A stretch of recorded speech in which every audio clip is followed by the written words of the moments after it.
All right, so I thought the last panel brought sort of great clarity and reality to what it takes to redevelop local areas. For those of you who don't know me, I'm Ted Abernathy. I'm the managing partner of Economic Leadership, and we've had the pleasure of helping produce this conference the last few years. I apologize for not being here this morning. I usually get to kick it off. I understand Clark was dynamic and debonair in his kickoff this morning, but was up in Virginia doing the kickoff for the manufacturers conference up there. Last week I spent the week in Wisconsin, in rural parts of Wisconsin and micropolitans. I was in Horicon, Wisconsin, Waupaca, and Brillion. Anybody know Wisconsin? So those three places are the home to John Deere, Waupaca Foundry, which is 4,500 people putting out 200,000 tons of raw iron an hour. Think about that one for a minute. And Brillion's where Aaron's snowblowers are. There's three communities that are really small micropolitans, but still anchored by the businesses that made them what they are. But we've also spent time in the last few years in our company in Barnwell, South Carolina, and Pine Bluff, Arkansas, and Clarksdale, Mississippi, where those businesses have left the key people. And so you heard some of the places that when people leave and you're left, how do you redo what's there? And I heard the question that gets asked a lot when we're doing strategies for communities, is it incremental or is it transformational? And I always tell people, I don't know, that incremental's not enough because people get tired. If it's just incremental, usually people tire out before the finish line. And if it's just transformational, you bat a pretty low percentage of getting there. But I'm pretty sure that somewhere in the process, there's something that's catalytic. And that's the term we use. There's either a catalytic project like you're sitting in, or a catalytic leader like a mayor in one of the communities, a catalytic process that brings the whole community together, or some catalytic investment in place, whether it's a new art project or a new trail system or a new something or a new nanatorium. That sometimes those things become what's transformational. The other thing, though, that has really helped communities across the country is the presence of a catalytic organization. And the two people on stage are from Self-Help, which is an organization working in a lot of states. And I'm sort of that age. I remember when Martin Eakes was one of the founders of Self-Help, and I believe it's still a true story that Self-Help started in a Volkswagen. Is that right? That it was Martin's Volkswagen. They believed that people should be empowered to help themselves, self-help, and that over time, self-help has ended up helping communities all over the country empower themselves, transform themselves. And so today, two leaders from Self-Help are here, and they're going to talk a little bit about that work. I've known both of them for quite a while. Lois DeLoatch is the Executive Vice President. Both of them have Duke University experience. I'm not going to hold that against them being a Tar Heel, but it's okay. You also have North Carolina Central experience, right? And so both university experience. Also, Michael and I ran into each other when we were both in local government. Michael's county government, the broad background. Lois and I have never run into each other. She's also a singer, songstress, with a bunch of jazzy albums that you ought to all go out and buy right away. You can buy that, right? Well, I'll make her a buck today. I mean, this is the way life goes in these small communities. But they're going to tell you a little bit about the organization. And when we think about our communities, lots of communities have organizations. If it's Danville, it might be the Danville Regional Foundation, and our sponsor for this. It might be a community foundation that we're in. It might be the local, Ruritan Club. It might be a civic organization. It might be something else. But organizational, or what we would call institutional capacity, is really important as we move through these communities. So, Lois, I think you're going to go first, and we're going to talk a little bit. I'm going to get off the stage so I can watch, and then I'll come back up and we'll help with questions in a few minutes. So, let's welcome Lois.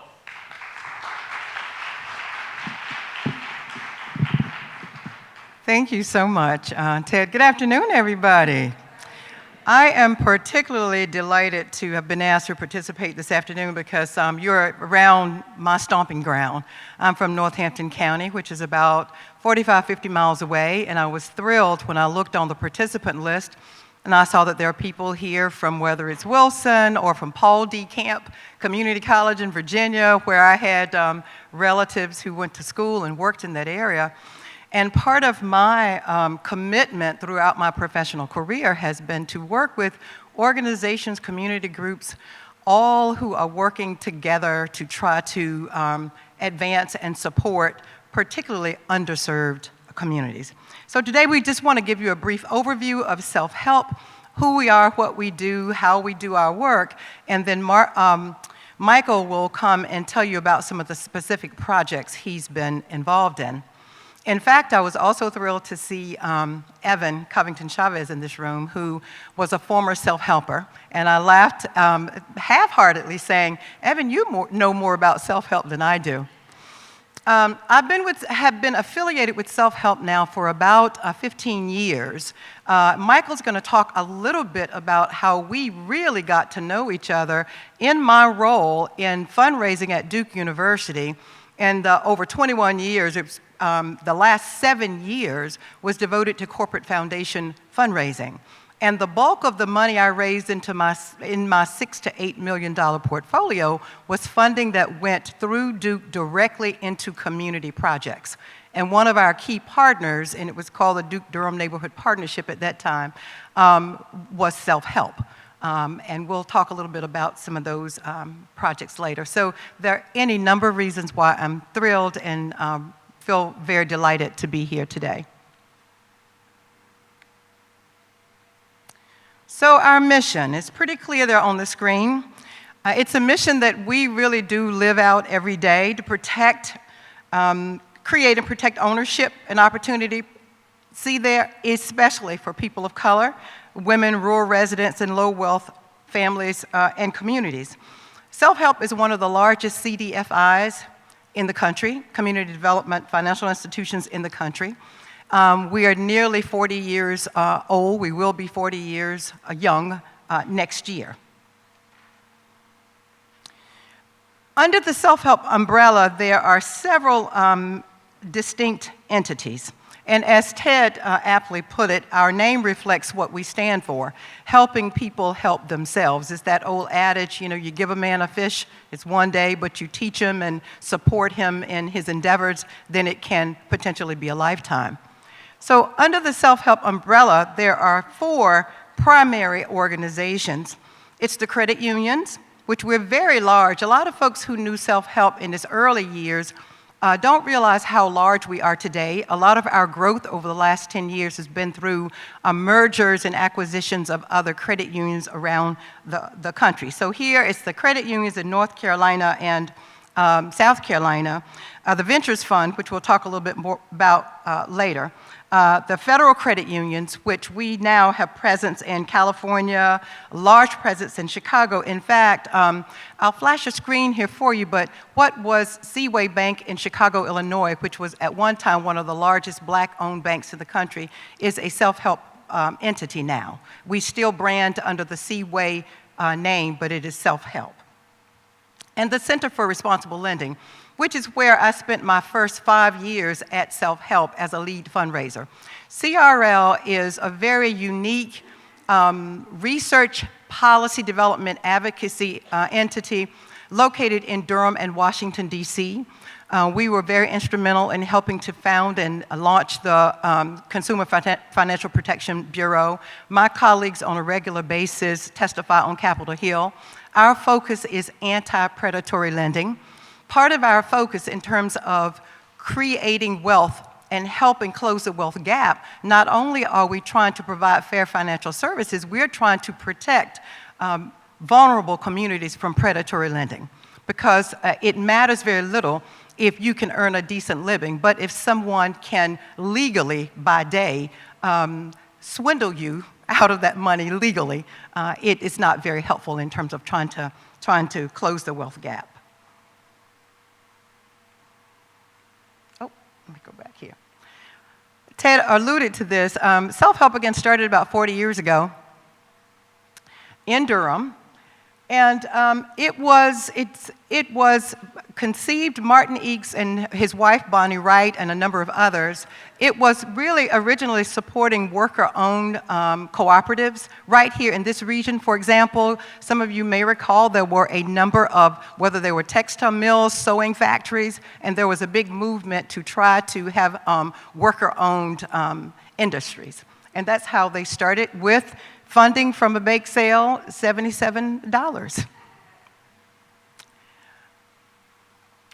Brief glimpse at self-help today in terms of our breadth and scope and size. I just wanted to share with you a few of our statistics. And I think what we're most proud of is that fourth bullet there, serving 150,000 borrowers, depositors, and members throughout the U.S. As I mentioned previously, many of our recent acquisitions were mergers, vulnerable credit unions, whether they were credit unions that had been associated with the plants, like the DuPont plant, or in other areas of North Carolina that were in jeopardy of completely closing and leaving the communities. We wanted to make sure that there were sound financial institutions remaining in those communities. Another just visual here to give you some example of our scope and size. The bottom section here simply lays out lending is a key piece of what we do. 82% to low-income borrowers, and what we think is very relevant for this conversation, 30% to rural areas. Sort of the why we do what we do. I don't think I have to linger on these numbers very much because most of you are familiar with these stats right now in terms of the growing wealth gap in the U.S., particularly the wealth gap between families of color and white families. And these were stats at the end of 2018, which we need to update. But at that time, the wealth gap was 10 times more, 17,409 for black families, wealth or net assets, as opposed to 171 for white families and 20,900 for Hispanic families.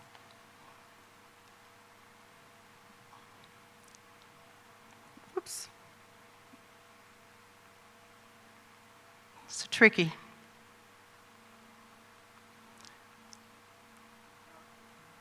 One other slide regarding the why, and that is in terms of home ownership rates.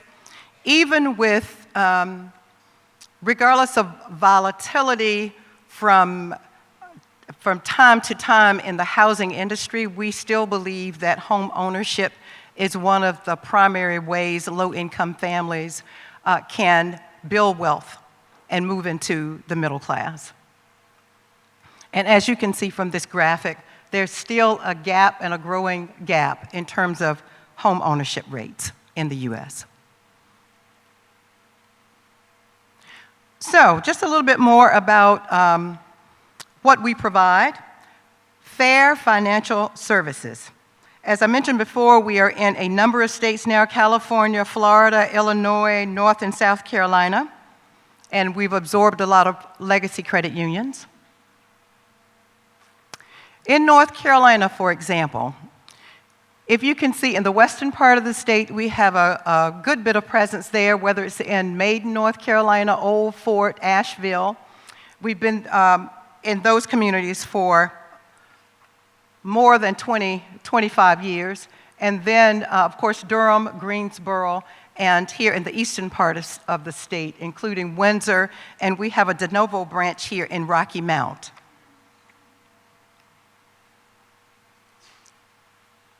Just a couple of other slides regarding where we're located.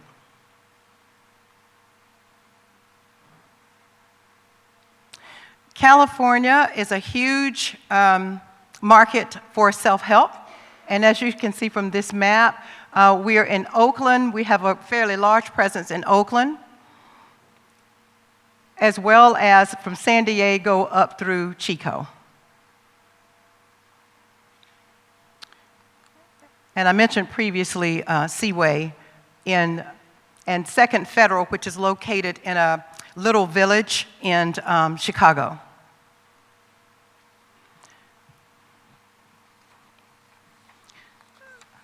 Again, in terms of what we provide, home loans, a secondary market program where we do partner with other financial institutions. We originate a fairly large percentage of our mortgage portfolio, but we also purchase mortgages from other lenders.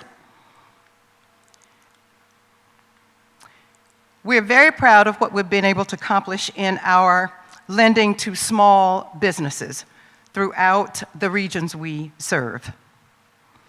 But most important today, I wanted to just sort of focus on how we connect with the topic that you are primarily here to discuss, and that is around our commercial real estate and the projects we've been involved in. It's always great to see Michael Goodman, the Capital Broadcast, and Michael, they are big partners of ours in Durham, North Carolina, among many others.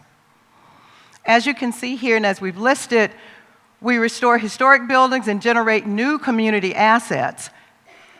And we look at what we're trying to do as a holistic approach to community building. I want to talk about how we work, and then Michael will give some examples to bring to life how we work. We're typically partners and collaborators. I want to emphasize that because it's rarely the case when we go out and seek a project. More often, potential partners come to us after the community need and/or the projects have already been conceived. We are allies and advocates, and that's true in a number of ways. And whether that's being allies and partners on other social justice issues, allies and advocates in terms of financial services and fair lending work. And then we share our expertise. We do a lot of tithing through technical assistance to a number of organizations. In the previous presentation, the question came up about expertise in new markets credit, for example. We have experts on our staff who often collaborate with partners and collaborators to provide expertise in areas, whether it's CRA and new markets and areas like those.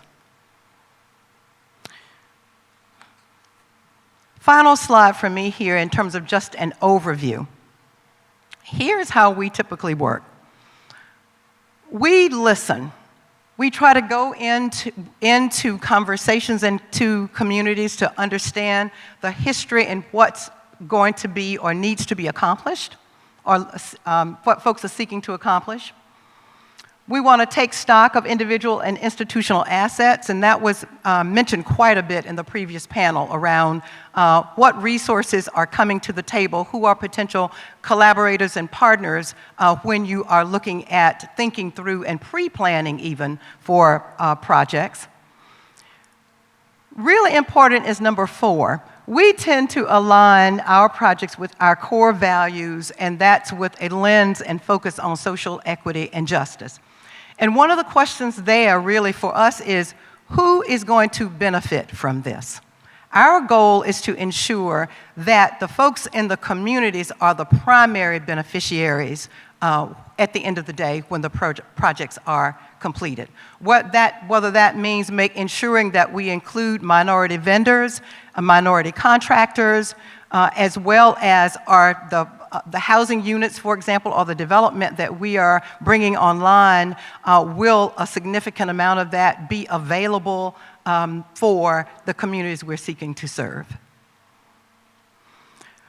We do some analytics there, some diagnoses, so to speak, by mapping and analyzing through various lenses. Mentioned before, for us, whether or not projects are mission fits are really important. That's really important. Looking at things like the financial, legal implications and local politics. And, for example, in every community, we know that there are anchor institutions or influencers who need to be at the table along with community groups if you really are going to develop, to walk away with a successful project. For us, more and more, we have been engaging more strategically with faith communities, understanding the major role that they play in nearly every pocket of communities we serve. Community action groups, those may look different in various locations, but typically they are there and need to be brought to the table. And other regional, state, and national dynamics. We really want to, at the beginning of conversations, understand what else is going on in the landscape that may impact this project. We say that we customize our approach based on the partners who are at the table. But we are very fortunate that we are nationally, also have this national lens, given the length of our tenure in the industry, as well as our networks and connections and experience around the country. And this was mentioned in the previous panel, having that diversity of voices and not standing alone. And finally, we invest in community-backed projects. We want to know before we enter the conversation the degree to which this really is a community goal and directive. So I'll just stop there, and Michael's going to give an example of some of the projects he's been involved with at Self-Help and prior to Self-Help, and then we'll leave time open for questions you have. Thank you, Lois, and I appreciate the invitation for coming here today. As you see, with the model for Self-Help is the bicycle model that we use, and it's displayed around the organization. But the front wheel is the mission. It's that greater good objective that we seek. The back wheel, obviously, you can't do anything without resources. And then that frame, I would say the frame is the talent of the individuals involved and the talent that we have. Now, when we talk about, and you've heard some presentation on development in Durham, I've worn several hats in terms of watching the development of Durham since 1984. You know, when I first moved to Durham, but in 87, when American Tobacco closes, when I entered local government, working for the first African-American county manager that Durham's had, and the second in the state of North Carolina, Jack Bond. And at that time, Bill Bell, who had served as mayor for a good number of years in Durham, was chair of the Board of Commissioners. So what I've learned in hindsight about any project is that intentional resource leadership. So a lot of folks would, and I can remember in those late 80s when American Tobacco closed and downtown was a ghost town, and Bill Bell, who's chair of the Board of the County Commissioners, is saying, we're going to make Durham a 24/7 destination. And people's reaction was, yeah, right. Now we're there. So what I've learned in hindsight is that it takes patience, and also it takes committed leadership. Now, my first encounter with Self-Help was when I was in county government, and I'd say one of the unsung heroes in Durham and its development is Nan Cohane, who was the first female president of Duke University. Because when she came to Duke University, and John Burness, who was the senior vice president, took her around town, and she saw the neighborhoods around, and they were pretty much segregated. And he told her that in Durham, and that it was kind of true. I mean, people saw Duke University, in the black community, it was called the plantation. You know, and a plantation is a place where you provide your labor, but no control. And so in that sense, although I could say they paid well, that sort of thing, but, and a number of Duke's employees lived around the two campuses. So she came with the primary objective that she had as president of the university was to improve town-gown relationships in Durham, particularly with the African-American community. She was very intentional about that, and so that all the departments in the university, they knew that was her priority. So the smart thing that she did was commission the study.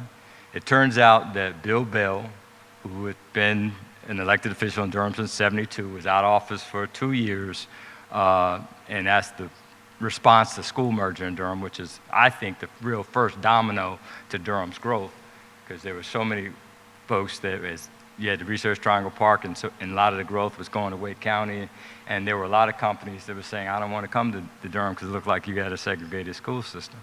So to me, that was the first real domino. But post the merger of schools, we had, Bill was out of office a couple of years, so Duke actually hired Bill as a consultant, Sandy Ogburn, white female who had just come off of city council, to go out and study the 12 neighborhoods around the 2 campuses, and because they wanted to concentrate their impact as opposed to spreading it around, from the start. So with that, they met with all the leaders in those neighborhoods, because neighborhood associations in Durham are the undergirding of the politics of Durham, and identified the leaders and the issues. Things like affordable housing, improving education, and many other things that the community articulated. And then they developed a strategy for that and established the Office of Community Affairs. And they tempted me to come out of local government to be that person. Now, it was tough in the beginning, because even though I knew a lot of folks, in a lot of rooms I went in, I knew most of the people there, but when I came in with the Duke hat on, different reaction. And one of the meetings I went to in a neighborhood called Walltown, I came in the room, and then I'm representing Duke, and they said, he's here to take our neighborhood. And I was never so glad to be out of government where I didn't have to be politically correct. Because I told him, I said, Michael Palmer is not stupid. And if that were my mission, you wouldn't see me, that sort of thing, and with some emotional emphasis behind it. But then there's some person in the room say, I know him, he's a good guy, you can trust him, that sort of thing. But I would say without Nan Cohen's commitment and the resources that were poured in to address some of the issues like affordable housing, and then we instituted tools like land banking and those kind of things that allowed us to find properties, buy them at a reasonable price, hold the price down. In other words, the only cost that would be added if we paid taxes or mowed the lawn or something like that. And so we held those properties until we were able to sell those properties. And in a number of cases, and Evan's in the back of the room, so she was leading that effort, because she's a self-helper from in that time, and that's how we met. And so those properties were distributed to Habitat and other affordable housing developers. So in other words, very hands-on strategies were developed to make that happen. And then as Durham grew, we were invited, and again, my interpretation, but self-help has grown by invitation.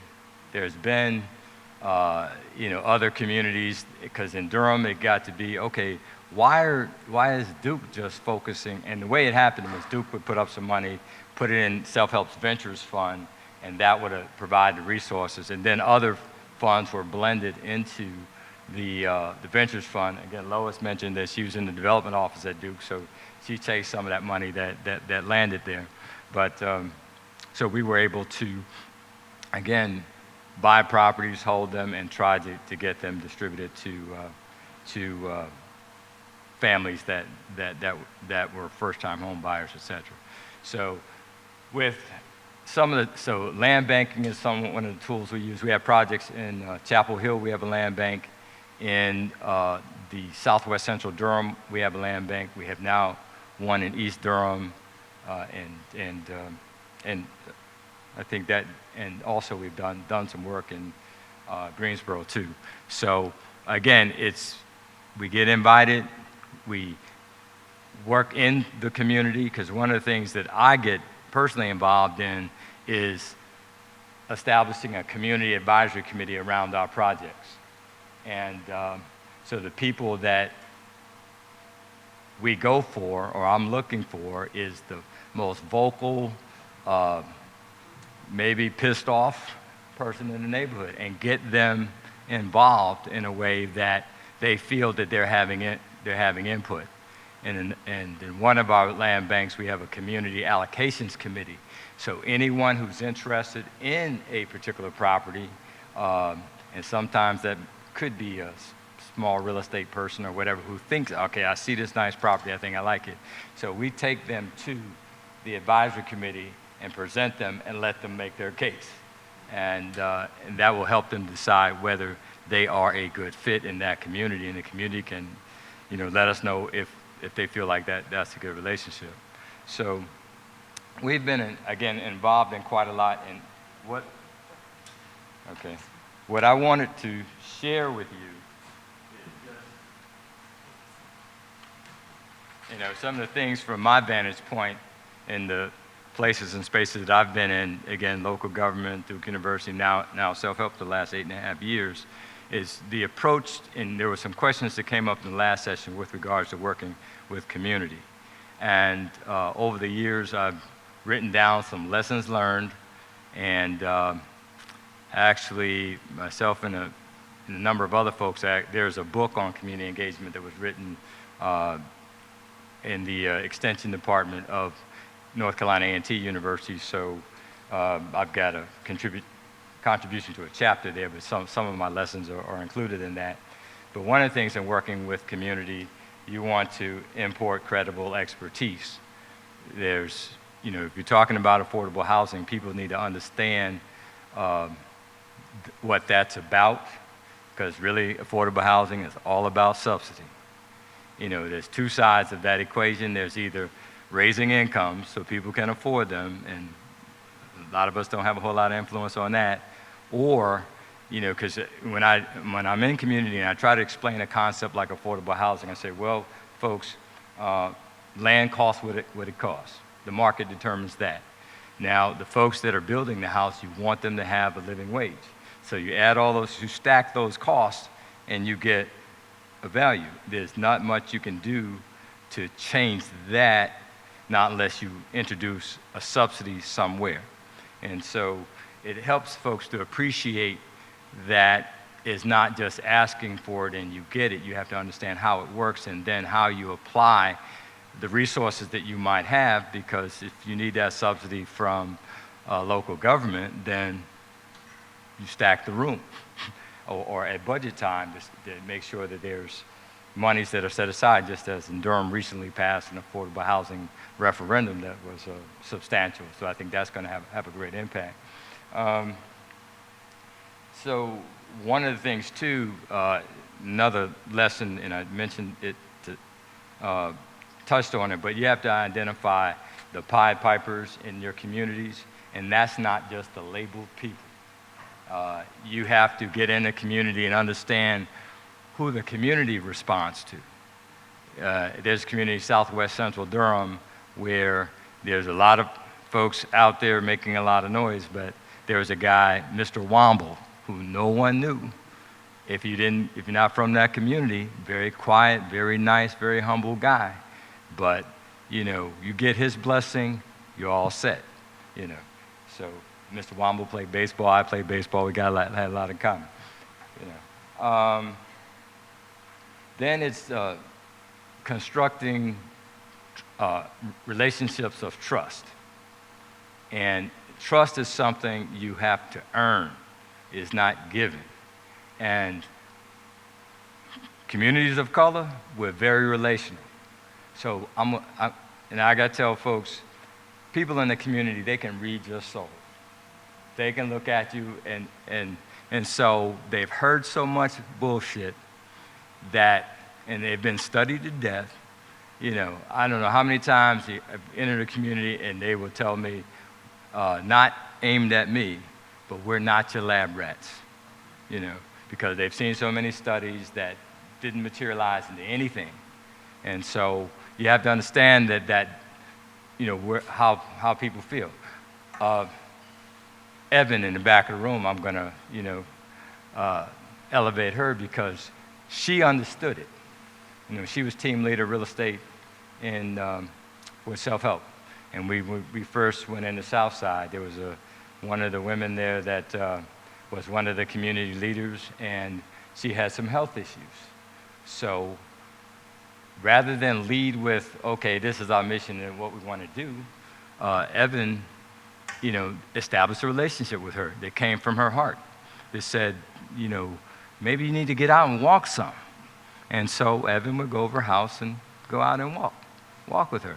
But again, so you earn that trust at a human level. It has nothing to do with your label. It's about who you are as a person. And that's the door of entry to working in community, with community. So you build trust and construct working relationships. And I would say once you engage community, you identify a catalyst project. And it's not what you want, it's some low-hanging fruit, something that they would like to see. And then you invest in that and make it happen. It could be, okay, there's a rec center that needs a basketball hoop or something like that, and you lead with that, you know, to prove that you're committed. And then you look at the social infrastructure of that community and figure out how you can invest in that, in maybe a nonprofit or a food bank or something in the community. And you may contribute or volunteer or whatever, but something that visibly shows that you care, that's outside of what you want to make happen with them. You reinvigorate a sense of ownership. In other words, whatever objectives you're going for, be it housing, be it mixed-use development, etc., you want to give from I to we. So involving a community in a way that they say, this is what we accomplished and self-help helped, then that's the home run. That's what you're looking for.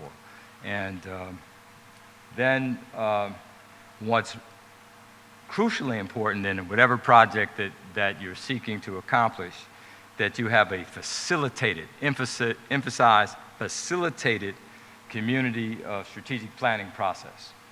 And because you're going to get a lot of noise, people coming from multiple different angles, and somehow you want to find consensus. And I'm not good at it, because I have an opinion about things, and I think this is what you need to do, so the old government person to me can kind of kick in. But so I've learned to keep my mouth shut and bring in some folks that really understand how to build consensus. And if you want to know somebody, talk to me later, because I know someone who's really good at it. And then what's also important in working in community is that you educate and train the community on the issues that you're working. Again, using the affordable housing example again. And this was Duke working through self-help, but we worked with a land trust in one of our communities that had access to some training where you send folks to, I don't know, somewhere out of town, and they learn about the affordable housing process. Well, making that investment and showing, and that helps them understand that back wheel stuff in terms of how resources come together, and it's not just I want and you get, but understanding some of the mechanics of putting resources together is extremely helpful, when you educate community leadership. And then, obviously, you want to attract investors, and you've heard from the previous presentation a lot of approaches to that, tax credits, etc. And self-help is really good at that. And also you seek partners for resources, and that's philanthropic, other investors, etc. And then the challenge is to maintain the progress. In other words, you don't finish a project, walk away, folks don't see you again. You have to, if you connect well with community, then there are paths to getting back and celebrating together the success that you've achieved. So my style is to more invite questions. I think you'll, okay, go ahead. Talk a little bit about a couple of these projects. Okay, that's one of the projects. That's, we call it the ABC Center. That's in East Durham. East Durham was probably in the 80s, a neighborhood that not many of you in the room would want to go through. I can remember in that general vicinity, back again in my county government days, when and this was a project that I was assigned, but there was a shooting in the neighborhood. There's public housing in that neighborhood. There was a little girl who was shot in a drive-by. And so that's in city limits. In Durham, many of you probably know there's one city, one county. There's incorporated and unincorporated. So I can remember Bill Bell, who was chair of the Board of Commissioners at the time, and Bill was, you know, if people know Bill Bell, you know, he's not a hyper-emotional guy. He keeps his cards right here. So, but this was the most emotional meeting I had seen him when his daughter, after that news report, his daughter told him, and he shared this in a public meeting, he said, my daughter said, Dad, you're the chair of the Board of County Commissioners. Why can't you do anything? And so he was committed to do something. So there had been a former county commissioner who was then sheriff, and though the sheriff tended to focus his patrols, et cetera, in the rural areas of Durham, you know, he had jurisdiction in the city, so we set up 24/7 surveillance in East Durham. And what we learned, that was back again, late 80s or so a lot of communities were dealing with, you know, drugs and all kinds of stuff. And what we learned from that was really interesting was that we set up a checkpoint, anyone going in and out of this public housing, and we found that the majority of a lot of the folks that were coming in there were coming from New York and setting up shop. So, but again, that was East Durham back then. Now East Durham is thriving. The city made the initial investment of streetscape, and in this right around this particular property. That church was in the older history of Durham. That part of town was white working class, with some black folks there. It had become majority African American, and that church was a white Baptist church. They were down to about 20 members, the average age about 85, and so they were being courted by some other outside folks that want to do a Family Dollar or some stuff like that. So they didn't want to do that. So Self-Help was able to acquire the property, and then figure out what to do with it. So we redeveloped it, and now some of the tenants that we have an African American female pastored church that's there. We have East Durham Children's Initiative, which is Durham's version of the Harlem Children's Zone. They're there, and then we have a child care center that's moved in, and then various other nonprofits that occupy the space. We also bought some properties around the corners, so you have other, and the community is very interested in, you know, we learned from the advisory committee, we have a memorandum of understanding with them, and so they were interested in promoting more black-owned entrepreneurs. So we went out and found some, but same process. When we have a prospective tenant, we bring them to the advisory committee and let them communicate to the advisory committee how they might bring value to the community. So we've been able to, again, also find a pharmacist, a fitness business, and clothing store, et cetera. W.G. Pearson, that was a surplus school, because after schools merged in Durham, the county schools and city schools, children were reassigned, et cetera, so we had some vacant school properties. Back in my county days, those were my projects too. So W.G. Pearson had been vacant for some time. So we have a nonprofit that we redeveloped that space for a nonprofit. It's an organization called Student U, and Student U was actually started by a student. Dan Kimberg is his name now, but he was a student at Duke University, and back in my days of directing the Office of Community Affairs, while he was an undergraduate, he actually got involved in volunteering in the schools that we worked with. And he grew from that to start his own nonprofit serving children and trying to get them prepared for college. So it's a very hands-on program that involves tutoring, working with the parents, etc. And so he has grown. He was in rented space around town, and then he was interested in acquiring this building, which again was a surplus school property. So they now occupy that space and also have their own tenants with them. Let's see what else. So I can stop. We can stop here. But again, any questions, please ask. Any questions for the panelists? Takes a lot, and building, heard today, community and economic development sort of overlapping. As we're building our downtown cores, we're also having to build our neighborhoods. We don't build wealth in our neighborhood, we don't have anybody go downtown to shop, so it happens at the same time. Questions on how self-help makes those investments or anything about what they've been talking about for you? Carl, so you talked about land banking. In some places, land banking is a way to take control away from community.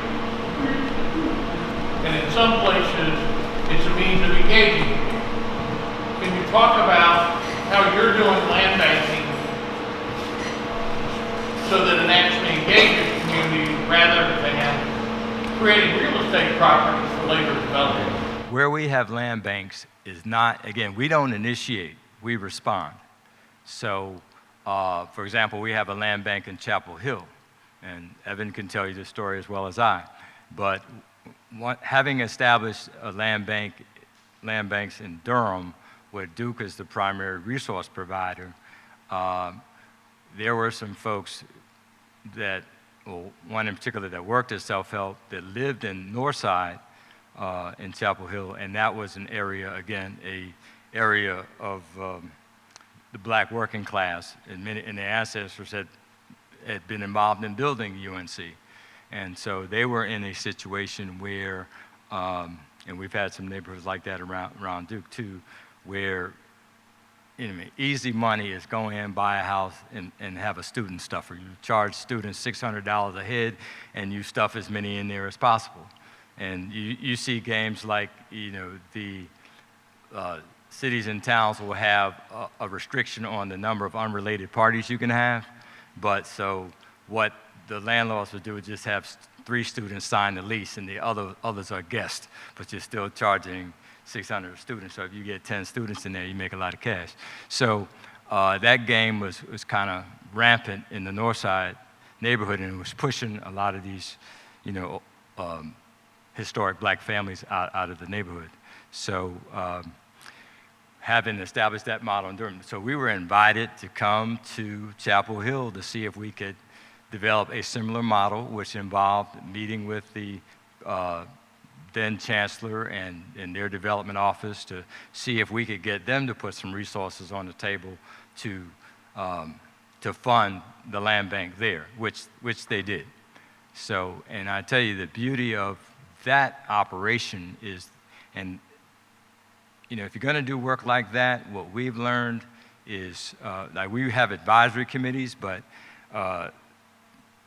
Chapel Hill is one up on the other areas because we partner with a on-the-ground community organizing nonprofit called the Marion Cheek Jackson Center, and that was already established. So actually, they're involved in managing the land bank. We provide some technical resources to that effort. However, there's nothing, when we, again, acquire properties, is a whole different scenario when the property is available for sale, the kids have left, they live up Boston or whatever, and they want whatever they can get out of it, and then you got Miss Mary, who lives next door, who's 80 years old, and says, why don't you sell it to the land bank and, maintain the culture of this neighborhood? And so that's been very effective. And we also have there a group called the Compass Group, and they actually guide strategically guide the Jackson Center, and everything that's done there travels through this Compass Group, which is made up of people who live in the neighborhood. So that has evolved to me, the best model that I've seen for doing effective community work, particularly as it relates to the banking land. And actually, as a result of that, they've had a net increase in their black population, and they've been losing it. And so one other thing I would say in development before, because I had a bunch of list of things that lost my notes somewhere or whatever, but when all the work was being done in Durham, again, that word gentrification did not exist.